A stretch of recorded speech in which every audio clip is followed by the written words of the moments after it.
Hey y'all.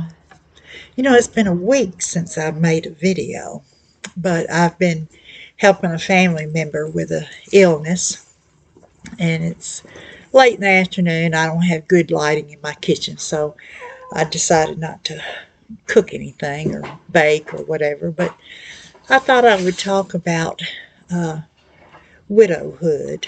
Um, a lot of the people that watch my YouTube channel are 60 years or older, and I said, Petra, I suspect some of them may be widows, and I thought I'd share a little of my experience. Um, my husband died 17 years ago, and at the time, my children were 8, 14, and 23. So I was a young mother. Well, I wasn't young. I was 52 when my husband died. Um, but um, I remember the day that he died. It was on Cinco de Mayo, and it was around noon. And I went in there, and he had already passed when we got to the hospital. And I made the realization that um, from now on, all the decisions that were made were up to me. It had nothing to do with him anymore. I had to decide, what kind of funeral and decide about our lives, the children and I, and what was going to go on. Uh, and I remember staying in the room while the nurses, unplugged everything off of him and, preparing him to be taken out of the room. And um, I wanted to stay there in the room until they took him away, because he and I had always been a part of each other's lives. He would come home from work and tell me about his day, and he knew I liked the details about, what he did during the day. And he would imitate his coworkers, and I know when I met him for the first time, I said, "Oh, that must be so and so," because he imitated them so well. And I remember taking down all the cards off the wall because he had received lots of cards. And um, so I went back, after they took him away, went back to the apartment where we were staying, and talked to the children. And uh, we had all come up to the hospital, because they had called us and said that he was near his time. And so it was a sad time. And um, having aphantasia and no internal monologue plays a big part of how my mind was working. I was deeply grieved, uh, but I had responsibilities to my children. We were in a different city. We were in Baltimore, Maryland, and so I had to make decisions about coming home back to Tennessee. And I really didn't want to fly home because I didn't want people staring at my children, with tears in their eyes and all that. And I rented a car, and we all piled up in that van with all our clothes and little things we had, and drove home. And for me, I think that was the best decision, because we took about 3 days to get home, and we had time to talk and tell stories, and um, kind of go through a grieving process in a, a small space. And um, I was able to plan his funeral. I called upon his friends to do different things, and because he was playing bluegrass at the end of his life, the last 5 years, I wanted um, I wanted the music during the funeral, I wanted it to be all bluegrass.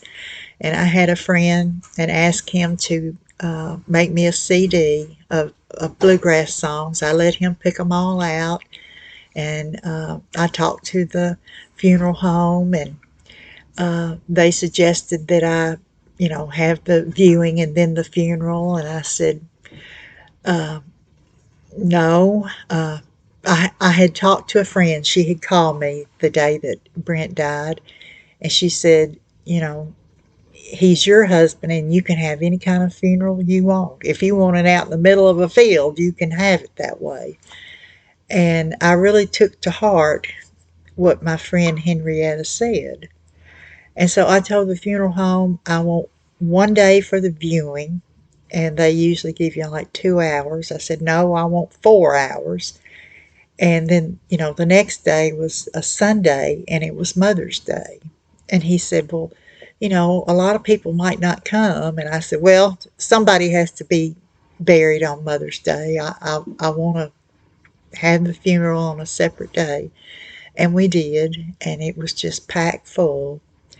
And I remember when my husband got saved, the thing that I remember he said that when he died, he wanted it to be a celebration. So I made sure it was. I had the bluegrass band that he was in. They played some music, and I had several friends stand up and give a eulogy for him. I asked one of his friends who plays banjo, Randall. I asked him if he would, play at Brent's funeral, and he said, "What do you want me to play?" And I said, "I want you to pick." And so he picked two opposite songs. He picked Shuckin' the Corn, and then he played If by the band Bread. And it was just beautiful. And my son, he played banjo, played some songs. And the funeral lasted about an hour and a half. And it was a celebration.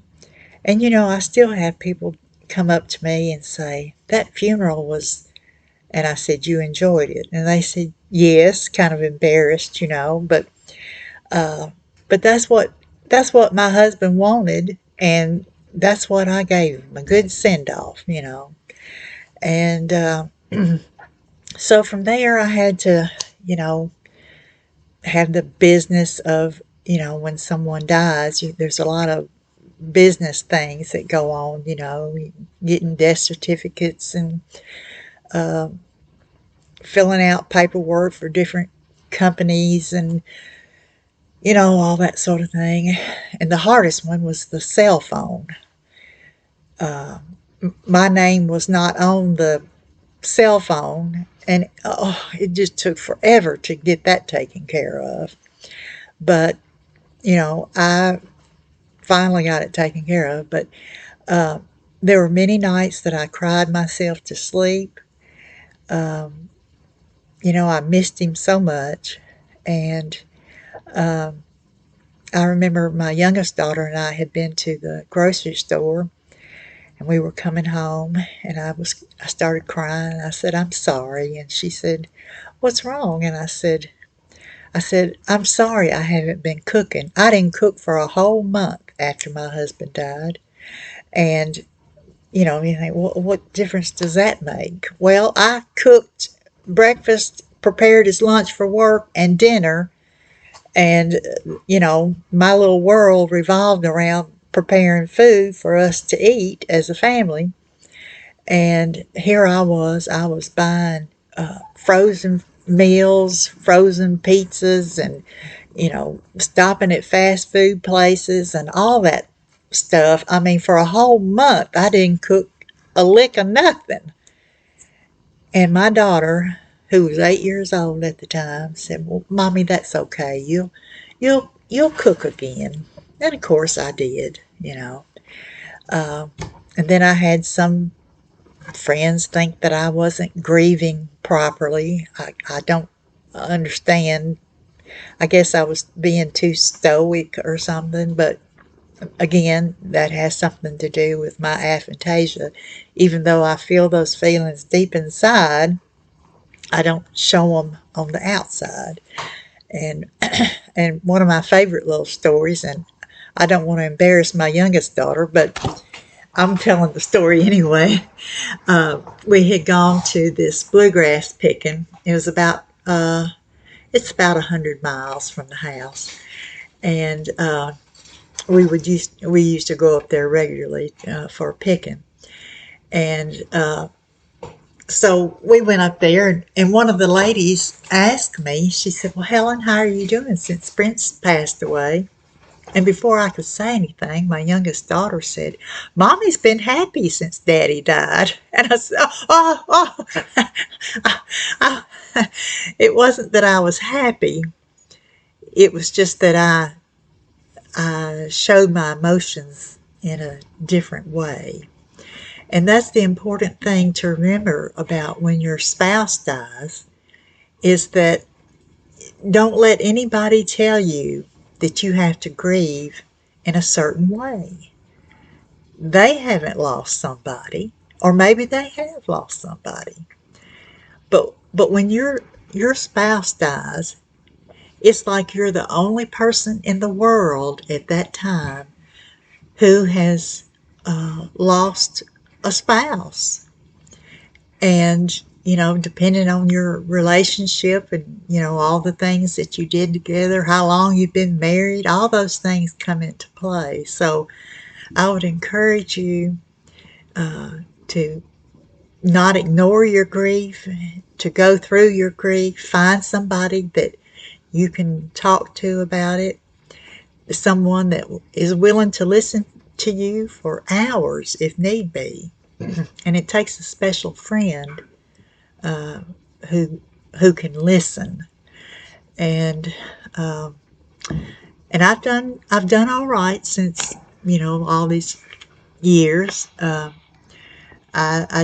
I paid off everything so that I wouldn't have any debt, and I made the decision not to have a credit card because I don't do well with credit cards, and I didn't want to get myself in trouble. So I just said, if I can't pay cash for it, then that's just too bad. I'll just do without. I didn't want that. I didn't want that burden of having debt on my mind. I wanted that peace of mind, and so I've lived 17 years without a credit card. I've done just fine, and the cat Petra, you know, you know her. She wants attention. So I'll tell you, she acts like she's the only one that's here. But anyway, but I'm content with my life. I'm happy. My children,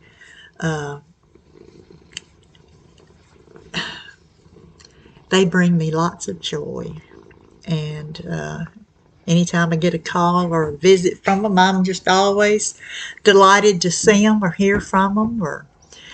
But as a widow, I enjoy my company.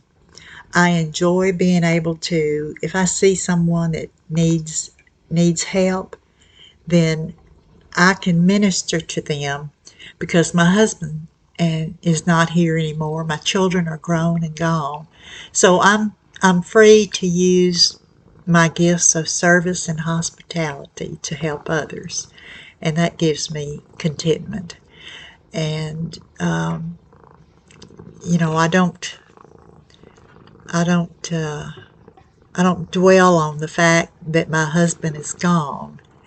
I remember him on the day that he died. I remember him on his birthday, and but some people actually think, oh, she's still living in the past. Her husband's gone. What? Well, he has a mother, he has sisters and a brother, nieces and nephews and friends who still think fondly of him. I'm not going to just say, okay, he's dead and gone, and I'm just going to forget about him. That's being disrespectful to all the others that loved and cared for him, you know. So I just, I don't know. I think I do pretty well, you know. I've left my life open to new experiences, although I don't, you know, I'm not out playing tennis. I mean, I'm not into doing lots of things. Now, if I have a chance to walk a cemetery to look at tombstones, you better believe I'm going to go and do that. I love doing that. But I'm not into, you know, going to concerts. You know, I don't enjoy big crowds. I never really have enjoyed that. Although I would like to have gone and seen Mark Broussard. He's kind of a soulful, jazzy, bluesy kind of singer. He was here in town, and I thought, oh, I'd love to go and, you know, be there and everything. But I thought, nah, you know, who wants to go? I mean, not everybody likes that kind of music, you know. But I think I would have spent the $35 for the ticket, you know. I'll go $35. I'm not going to go $1,000 for some music person. That's, for me, that's just, you know. I mean, if I wanted to, I could, but no, not spending that kind of money going and listening to somebody sing.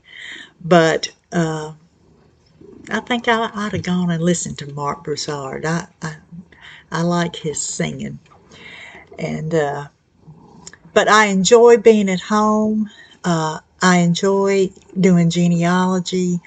I enjoy the fact that my children take me up on my statement of you can call me anytime. I don't care if it's 1 o'clock, 2 o'clock in the morning. If you want to talk to me for whatever reason, you can call me. So on occasion, my children have called me at 1 or 2 in the morning because they know I'm awake. So I like that freedom, I guess, you know. I've I've stayed with my mother-in-law a few times. She had some surgeries, and I stayed with her just to be a help to her. And I'm glad that I'm able to use my time that way. You know, I don't have to be. I don't have to stay at home. I can still get out and do things, but I just don't have a desire to do a lot of active things. And I have a beautiful place to live. You know, I have trees and wildlife. I look out my windows towards the backyard. I've seen bobcats. I've seen foxes, turkeys, rabbits, deer, raccoons, possums, assorted birds, and so I enjoy my life, you know, and being a widow doesn't mean I'm in perpetual grief. You know, I would like for my husband and I to have been together for a longer time. We were married for 26 years, actually 25 years and 11 months or something like that. I was actually single longer than I was married. But, you know, that's the way it worked out. That's the way God had planned it. And I have many fond memories, and I can look at my children and I see my husband, some of their mannerisms or parts of their personality or the things that they enjoy doing or whatever. I see my husband in that, you know. And I guess one of the I don't want to say it's a problem, and I think it really has to do with my aphantasia and not having internal monologue is when someone has a spouse who dies and they're shocked by it. Even though their spouse has been ill, it's kind of expected, and then the spouse dies, and the living survivor, they're shocked. They're shocked that their spouse is gone, and I don't know, am I too stoic or pragmatic? I mean, it's going to happen to all of us. You know, you get married, you're married for a long time, you know, one of you is going to go first. And, you know, yes, it's hard to face, but it's going to happen to all of us. And, you know, if you're the one in the family, you're the spouse that takes care of the bills and stuff, educate your spouse about, you know, where things are, you know, what is to be expected. I knew what our bills were. I usually wrote out the checks for that sort of thing, and but you need to ask questions, and don't wait till your spouse is gone to find out you don't have any money, you don't have any insurance, and all those things. You know, be smart about it. And so I don't know. Being a widow opens the door for me to minister to people who need help, and that brings me joy. And you know, I don't know what it's like to have like 4 kids under the age of 13. I mean, of course, my youngest 2 were 8 and 14. But you know, in some ways, I feel like I may have ignored them for a while, and I regret that. I regret maybe not giving them the attention they needed. So, you know, be aware of that. And don't hide your feelings. Don't hide your feelings from your children. They need to know that you're grieving and that you're having a hard time, you know, because in today's society, so many people just ignore death, and it's a reality of life. You know, we're all going to die, and you know, growing up as a Southern Baptist, I went to lots of funerals. You know, somebody in the church died, and we went to the funeral. And I think a lot of parents now shield their children from that sort of thing. You know, they don't let them go to their parents, their grandparents' funerals, or their elderly aunt and uncle's funerals, and you know, children need to learn that with your guidance, that's what happens. You know, don't hide it from them. And so, well, this video is getting long, and Petra's just shedding hair everywhere. So I guess I'll just let that be the end of it. And remember to have a good day, a good evening, and remember to be kind to somebody. Every day somebody needs your kindness, a smile, or buy them a coffee, or, you know, whatever your heart tells you. So I'll see you in the next video, and thanks for listening. Bye.